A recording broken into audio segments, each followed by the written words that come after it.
On Thursday, Ukraine laid out a timetable for its plan to enter the European Union. And while President Poroshenko expects to enter in the year 2020, the road to the EU could be a long and bumpy one. Rochelle Akufo explains.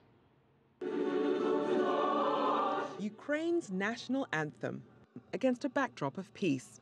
For the first day in months, no reported deaths or wounded, according to Kiev. With the country's ceasefire holding, President Petro Poroshenko is looking ahead, laying out a plan of social and economic reforms to pave the way for Ukraine's entry into the European Union.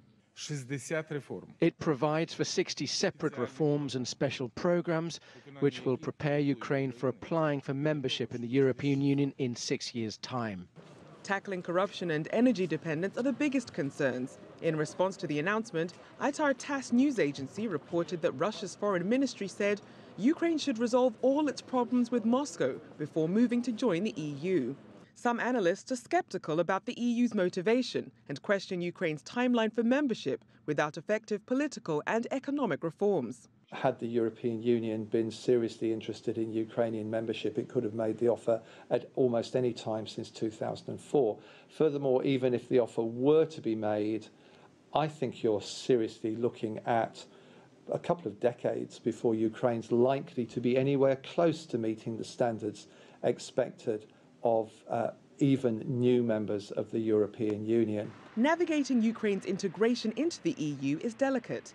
When former Ukrainian Prime Minister Yanukovych abandoned an EU trade agreement in favor of closer ties with Russia last November, the move spiraled into violence and a political fallout resulting in the worst crisis between Russia and the West since the Cold War.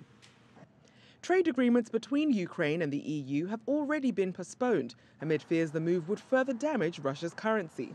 Russia's central bank has raised rates 3 times this year to help the falling ruble, but it believes the country can withstand the headwinds. This nervousness of the market, it affected the exchange rate definitely, but this also means that it can rebound as soon as the sentiment of the market will stabilize. As sanctions on Russia from the West and other nations continue to take their toll, the road to Ukraine's EU membership could be paved with political potholes. Rochelle Akufo, CCTV.